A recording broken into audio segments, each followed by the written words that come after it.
Welcome back into the King Josiah TV podcast, where the show was created to educate, promote, and influence the kingdom of Jesus Christ in this world.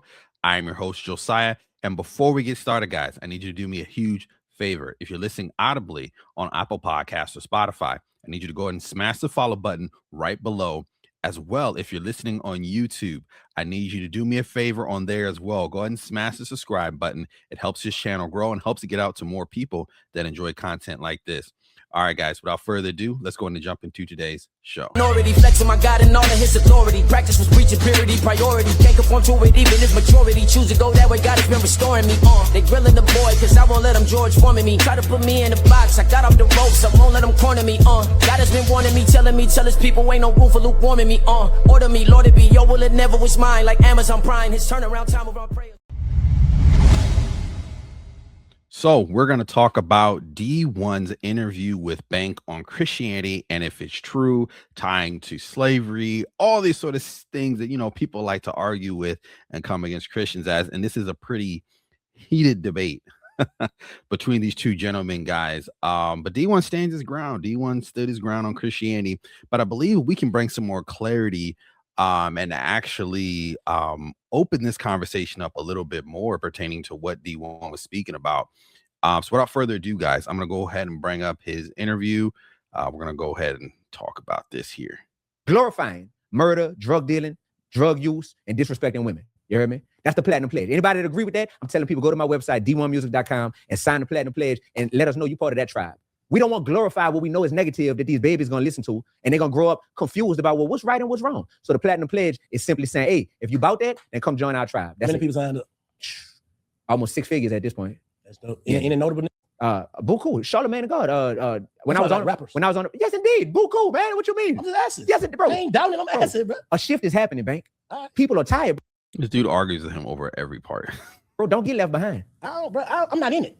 Yes, you are. I'm in it by being me, bro. So Let's pause right here because this is important. We talk a lot about on this platform about calling, purpose, building for the kingdom. But let's talk about something real this time. If God were to call you home today, would you actually be covered? Or would your family be left with just picking up the pieces? See, stewardship isn't just about being spiritual. It's about being practical. It's about how you lead. It's about how you prepare. It's about how you protect the family that God entrusted you with. Life insurance isn't just about money. This is about legacy. This is about security. This is about your family's security, your children being taken care of. Your assignment doesn't just have to die with you. This is real leadership. So if you've been putting this off or you're not sure where to start, I want to help you with that. Hit the link below and book a call, and let's get you covered the right way. Because let me tell you something, kingdom men and women, we don't just pray, we prepare. But exactly. I ain't gotta be. I'm with you. I'm saying, do what you do. But I'm saying, just don't be hypocritical to other people's beliefs. That's all I'm speaking on, bro. Bro, it's not being hypocritical. It Just because we don't believe the same thing, don't mean that I can't stand on what I stand on. No, you can fully stand on it, but you can't say. All right, if I can say, you don't have to agree with it. Yeah, but you can't agree. You can't. Yeah, you're right. You're right.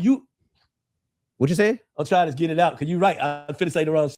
What I'm saying is, bro, just because you know if you walk this way, you can get to the store, you can't say, if I go that way, I ain't gonna make it. That's all I'm saying, bro. It's just point of views, bro. Even on apps, they give you 3 different routes you can take, bro. I might want to go the long route. You can't say because you know how to get there faster than me that I ain't gonna get there, bro. That still doesn't make logical sense. Let's even go back to Jesus' word in John 14. Jesus answered them, I am the way, the truth, and the life. No one comes to the Father except through me. Guys, there's so much in the Bible that talks about this. Even just in reality, when you go into a home, you cannot come into a home through 5 different directions. There's one way, there's one entrance, and there's one exit. And people just want to have this a la carte way of getting to God, and God's not like that. God says, no, you come in through this way, or you don't come in at all. By the way, I got to correct myself. When I was saying Yahweh, right? Yeshua is the translation of Jesus. Okay. Yeshua, Y-E-S-H-U-A. Okay, Yeshua. That's now. I was saying Yahweh. They're saying Jesus. Children book, bro. Yeah. Children book. So you don't believe nothing in the Bible? Yes. I feel some of the things in the Bible. There's some things that I have questions about. But do you believe anything in the Bible? Yes. Okay. I believe a lot of stuff in the Bible. Okay. Overly. Okay. So the things that you have specific questions about, brother, those questions can be answered. But so you think the Bible got some cap and some truth? Yes. And they're going to get a little further into this, guys, but I always want to talk real quick on pertaining to what they were just talking about, because I believe this bank has a idea of this like coming through every route. Like you can get to God whatever way you want to come to God. But guys, the way that God describes, the way that God says the way to come to him, he says in the verses, he outlines exclusive claim to salvation through Jesus, who serves as the only path of reconciliation through God, often interpreted as the result of sinfulness, life, and sacrifice. This statement was not made to comfort the disciples, but before his crucifixion. And lastly, guys, through Matthew 17 through Exodus through 14, enter through the narrow gate. God says, enter through the narrow gate, not through any path you want to take. For the wide gate is broad, and that road leads to destruction, and many enter through it. But small is the gate, and narrow is the road that leads to life, and the only few find it. Meaning that not everybody will find God. Not everybody that thinks that they can take any path will find God. Only the ones that take the narrow path. Anything in the world. I think this war got some cap and some truth to it, brother. I think everything. So you think that's the Bible of truth? Yeah. Yes, indeed. It's true. Bank, it's all, brother. Okay, so God can't lie. Well, so they And if that's the word of God as spoken through slavery people in the Bible too, right? Yeah, Make a good slave and all that. You remember that was in the Bible too, in the Old Testament of the Bible, okay, right? Okay. And you know they have.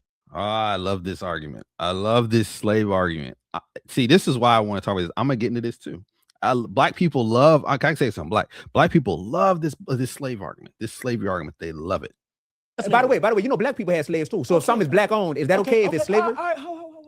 It don't matter black owned or not. We're gonna stick to slavery, right? Slavery was in the Bible. In your mind, in your heart, do you feel like someone should have a slave? That's yes or no? No. So you don't think that part is capped in the Bible? That don't mean it's capped. That means it was the case. I'm saying, okay, by it being the case, do you think that should be something that they're pushing in the Bible? Brother, they got murder in the Bible. That don't mean that murder is right. There you go. They got stealing in the Bible. They got adultery in the Bible. I'm saying, but they basically, well, from my understanding, it was like slavery wasn't bad. You about to slavery was bad? You're wrong. Nope, that's not what it's saying. See, there's a difference in the Bible between there's verses in the Bible that are descriptive and prescriptive, meaning some verses in the Bible, it's actually telling us a story, a narrative, but it's not telling you to do this. It's not prescribing this to be something you should do. And just in the Bible, just to kind of, let's just dive deeper into this. The Bible does not talk about slavery directly. It does not outright abolish it. This is the truth, guys. I'm just going to get into the truth. The way modern readers might expect it. Again, the Bible was written to us. For us, but not to us. We got to keep that in mind when we read scripture. So the strongest, most accurate argument isn't that the Bible never can condone slavery, but rather it regulates an existing broken system that plants principles that are ultimately underlined rather than endorsing it as God's ideal. God wasn't endorsing slavery. He was managing an existing broken system the best way that they could manage that. Now, in the New Testament, it doesn't launch a political revolution, but it introduces something more disruptive, spiritual equality that endorses slavery, that erodes slavery from the inside out. Again, God was never for slavery, neither does he tell us that we need to have this. Descriptive of a fallen world is where slavery existed. It existed in a fallen, broken world. So pretty much it's restrictive and it's limiting and harmful. Transformational in planting seeds of the image of God and equality and brotherhood. So guys, what God was trying to do was saying this is destructive. This is destructive to your society. But when God brought himself into the picture, he was planting seeds that everybody is an image of God, that you cannot enslave your brother, that your brother is equal to you. He's not below you. Directional towards the freedom and dignity and not oppression towards others. So again, people like to always talk about this subject. So guys, I just wanted to go deeper into that when it comes to slavery and what the Bible is really talking about and what it's getting to, not necessarily with the lie that I gotta say a lot of people in our Black community have gone for and have been caught by the snares of this lie that the Bible endorses slavery. It does not endorse slavery. It actually pulled people away from it. What's slavery bad? It never bad in the Bible. Bro, slavery is never good, bro. I'm saying in the Bible, how did they put slavery? Just ask me that. You want to look it up? You got time? Yes. All right. She went down and get other people. And we just described it to you guys. Yeah, bro. I'm just asking, bro. Yeah. Like the things that put us through the worst. So do you think that the Bible? So you think that slavery only existed in our times with black people because of slavery was mentioned in the Bible? I don't think no man, black, white, Chinese, Mexican, nothing should be a slave. I don't think that. The Bible contains numerous references to slavery, acknowledging it as a reality in ancient, often brutal economic systems, while also emphasizing themes of redemption and freedom. The Old Testament laws regulated the treatment of slaves, including provisions for female slaves and redemption, while the New Testament teachings focus on spiritual freedom in Christ, urging masters to treat slaves with justice and slaves to be obedient, highlighting the humanity of all individuals. One last question, D-1. We'll do a part two. How long you here? You really can come back. We'll finish. How long I'm here, man? I'm trying to Atlanta. You live in Atlanta? No, bro, you didn't know? I ain't know. Yeah, that's what I'm saying. So when people, like, hey, look, one last question I'm finna ask you though. With the slave, damn, what I was about to say, man. Damn, D-1, you made me forget. Hey, if you're really open to growing, some of these questions that I don't have answers to, I can hook you up with who has answers to all of them. I really want to know. I already see what And I'm a big proponent of ask questions. If you come to a believer or somebody that's a Christian that says don't ask questions, just believe what I say, no. See, that's religious. Now, when it comes to true Christianity, when it comes to true belief in God, ask questions. God wants you to ask questions. Do your deep dives. You don't have to be an ignorant believer. God doesn't want you to be. There's so much out there that he's given to you. Ask questions, search, seek, find. God says, seek after me, and I'm going to come after you. How would you ask him? To see if you can make sense out of it, bro. To see if you can make sense out of it. Do it make sense to you when you play it back to yourself? But you don't really want to know. There's certain things that people want to know. And you can't speak for other people. People want to know, bro.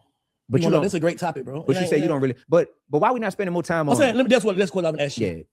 Okay, the Old Testament, right? Mm-hmm. Why they had to remix it?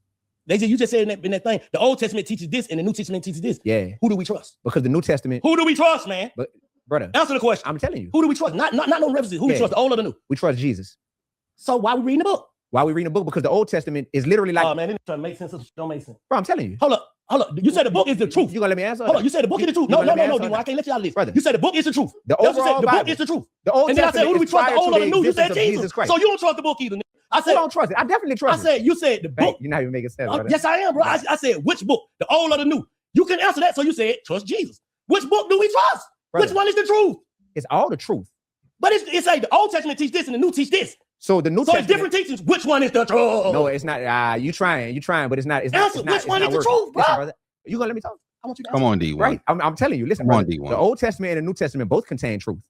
They both contain truth. But do they have differences? The New Testament, of course. Okay. The New Testament exists to where. So who differences do we trust? Once Jesus came, you trust Jesus, bro.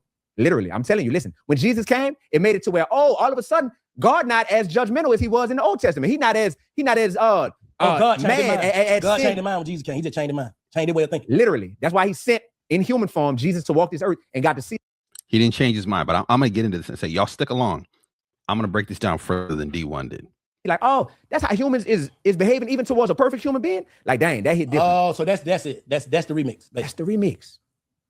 That's the remix, Bank. That makes sense. That makes sense, Bank. That make a lot of sense. So you saying God didn't know? He the God of all, but he didn't know how it was, so he sent somebody down to see. When he sent Jesus, he couldn't see that, and he seen, bro. What you mean he couldn't? He saw it when he saw what they did Jesus. I'm saying he couldn't see it before then. Brother, you can know something, but then when you see something. He did know it before. God is all knowing. That's where D-1 is kind of messing up here. He did know before and after. God didn't need to come here to know that. He came here to live the life, show us the right way to live in the flesh and denying sin. It's like, oh, that's so God can't see what we're doing right now. Bank, I knew I was Bank. I'm about to tell you. I knew that I was coming to a podcast, but when I sit down and experience this podcast, it hit different than me just knowing in my head. About you. I'm like, God can know something.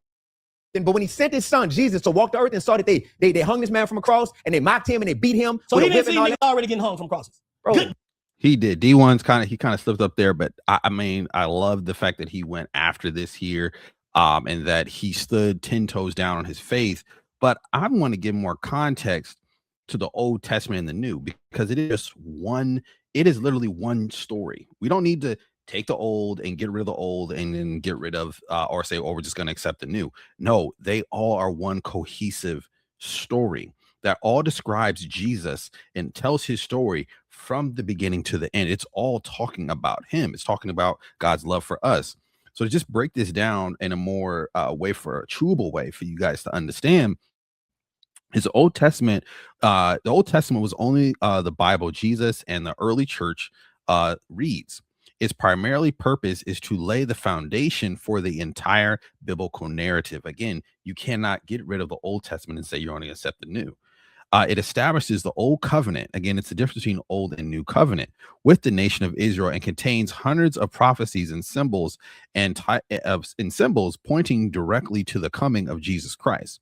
It establishes the old covenant with the nation of Israel and contains hundreds of prophecies and symbols, as we said. Its primary purpose is to document the life, death, and resurrection of Jesus Christ, proving him to be the promised Messiah. So again, the difference between the two is old and new covenant. Jesus had a covenant with Israel in the Old Testament where they had to follow those laws and they had to do the sacrifices and things like that. And Jesus came to fulfill that law. So now that we could be in full covenant with God, there was a law and a fulfillment of the law. So that's the difference. So no, Bank, we don't need to get rid of the Old Testament. We don't need to say, oh, the Old Testament was bad and God was a different God. Because when you really read the Bible, when I sat down and really read the Bible, guys, God really didn't change from the old to the new. The grace that he had in the Old Testament, he gave the Israelites 400 years of grace. There's so many times in the Bible where God gave people grace for hundreds of years. The same God, the same loving God in the Old Testament is the same of the new. People just paint God like he changed, like he flipped the script. No, God is the same God today, yesterday, and forevermore. But all right, guys, we're going to go ahead and end the podcast here today. This is the episode number 47 of the King Josiah TV podcast, guys.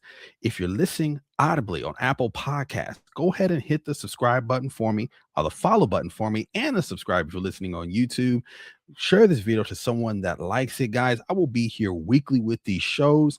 Guys, if you got a comment, if you want to argue with me on something I just talked about, because I know it was deep, it was controversial, it might have ticked you off, I want to hear what you got to say in the comments. I like to talk back to you guys and interact with you. But I think we're going to end the show there. I will see you guys next week for the next podcast. But my salvation on me like it's a helmet. The wages to sin is death, for send you to hell quick. Wanted to be all about me, God, I was selfish.